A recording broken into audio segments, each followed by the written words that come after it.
quiet of night, I whispered my plea, holding her close, hoping for her decree.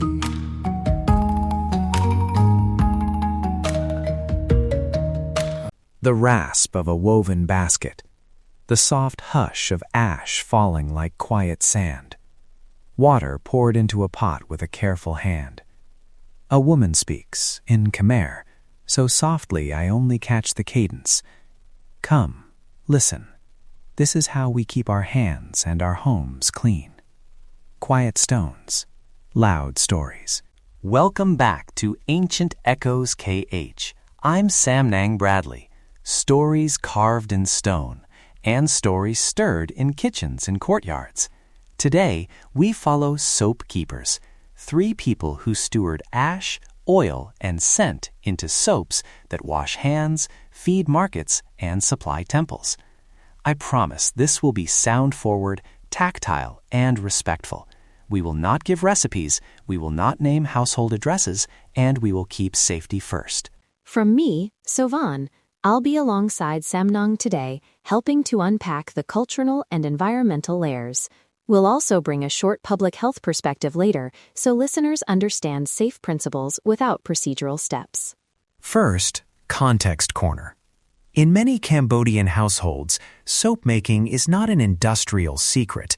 It's part of the rhythm of life. Common ingredients are simple in name: ash from rice husks or wood, vegetable oil left over from cooking, and local aromatics, herbs, lime leaves, roasted tangerine peel. But the ways makers handle heat, smoke, and water are learned through apprenticeship, through watching an elder stir, not from a manual. And very important, this episode will not offer step-by-step instructions for making soap. Lye and cauldrons can be dangerous when handled without training. If you want to learn safely, look for accredited local cooperatives or certified training partners. We list vetted contacts in the show notes. Consider this a listening visit, not a how-to. Now let's go into the yard with Noon, an elder who gathers ash after threshing season. The sun is low, the pile is warm. She has a small woven basket and the kind of hands that remember texture. She tells me she waits for one kind of ash through the year, not because it smells better, but because it behaves better in the pots. She speaks of stewardship, how ash is a household byproduct, and how turning that ash into something that cleans is, to her, a way of keeping waste within the family economy. Listen to the rhythm she describes. Collecting after threshing so the ash is dry, choosing wood remnants that burn clean, carrying the basket without a hurry. From a cultural standpoint, this is also gendered labor. Often women manage the household residuals and decide how they are made useful. That decision carries both practical knowledge and social authority. No one laughs when I ask about the smell. She says some scents remind her of her mother's courtyard. Some scents keep insects away. She shows me how ash is sifted, not as a recipe, but as a rhythm. Shake, tap, let the finest fall. I notice how the small, repeated motions teach an apprentice to feel the ash, to know when it's ready to be used in a pot. Apprenticeship is tactile, not theoretical. Next, the backyard maker, Fala. Her kitchen is also a workshop. A cauldron rests on a low hearth, but I will not describe temperatures or chemical steps. Instead, listen to the scene. The long, steady stir, the soft skim of impurities, the clack of wooden spoons set down and picked up again. She learned from her aunt, who learned from her aunt. Making soap fits around school runs, rice planting, and festivals. It is both livelihood and care. Fala talks openly about balancing safety and income. She says, I mark the pots, I watch the smoke. I choose fuels when I can that don't blacken the yard. Those choices matter. Smoke affects neighbors, and water used in processing needs attention, so it doesn't harm rivers or fish. Many makers are experimenting with lower smoke methods or fuel-saving stoves, but those changes take time and resources. Fala folds scent into bars the way a seamstress folds cloth. a pinch of dried kaffir leaf here, a local jasmine infusion there. All family knowledge. She tells me how small batches travel, a box to the market, a bundle to a monastery storeroom, sometimes a neighborhood shop that pays a small, steady commission. There's pride in supply to the temple. To send soap to a monk's hands is a kind of offering, and that relationship is woven through ritual and economy. Soundscape interlude. Imagine racks of curing bars, wooden slats tapped by the breeze, distant market chatter, a bell from the Watt marking midday, a fan slowing the sweat of a maker's brow. Let that place settle in your ears for a moment. Breathe with the yard. Our third keeper is a cooperative steward, Dara, who coordinates small makers and negotiates with temple buyers and market stalls. She describes packaging choices, simple paper wrappers, stamped labels, and the hard conversation about fair prices, how to pay makers enough while keeping products accessible to local families.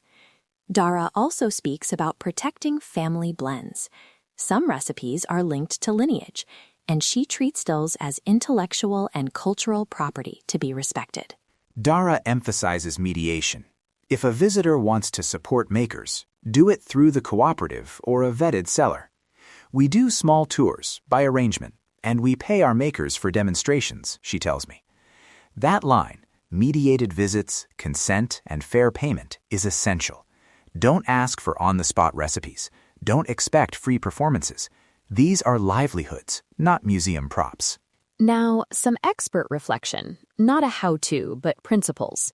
From an environmental and public health perspective, prioritize low-smoke fuels where possible, manage wastewater so it doesn't run untreated into streams, and support training programs that teach safe handling rather than circulating procedures casually.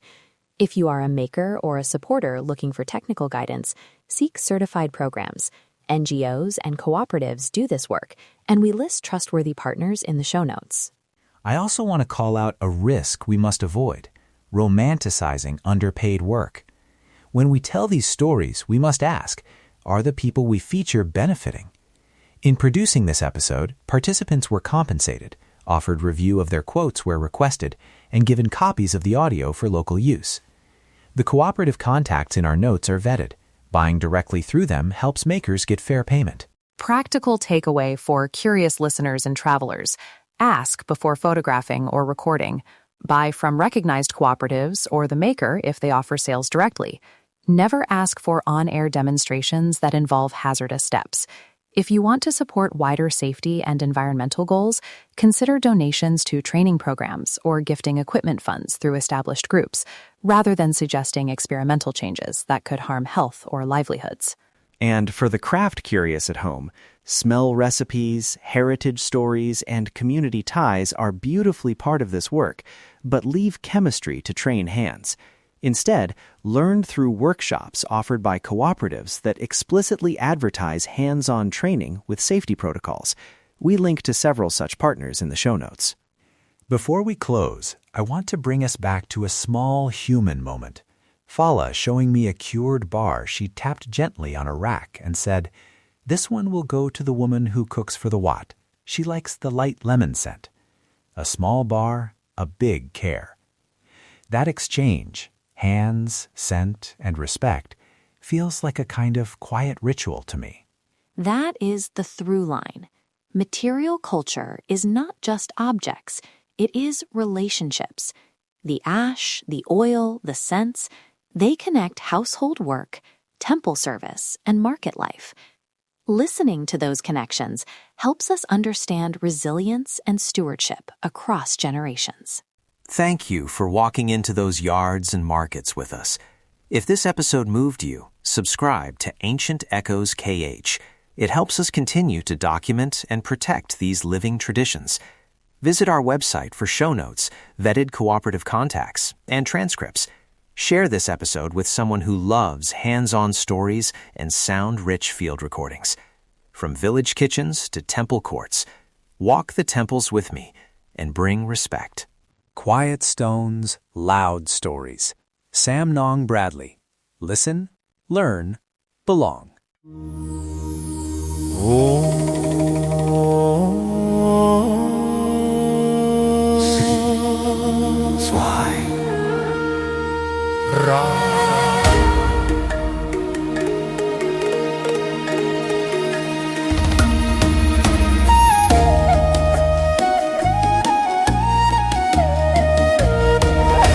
shining diamond, flawless and red, you stand so quiet, soft in the air.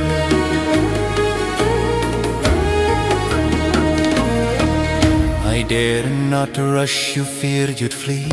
Your heart too pure to belong to me. If you turn away, I reach and bind, press my hand, still body and mind.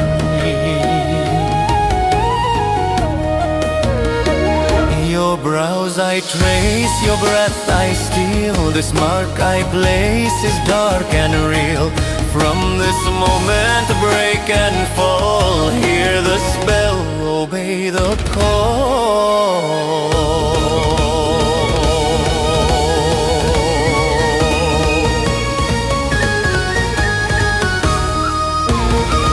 False love born from sacred lies, second one whispers through closed eyes. Follow me, don't fight, don't run, your soul is caught, my work is done. Empty will, your light undone, under spell, under Sigmund.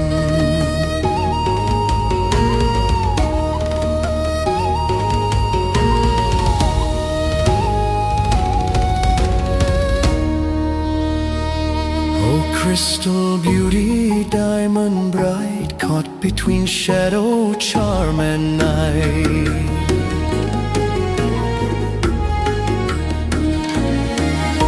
Time won't save you, truth won't last.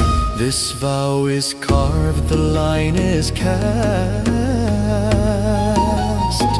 My words are smoke, my touch is fire. I bend your heart to dark desire.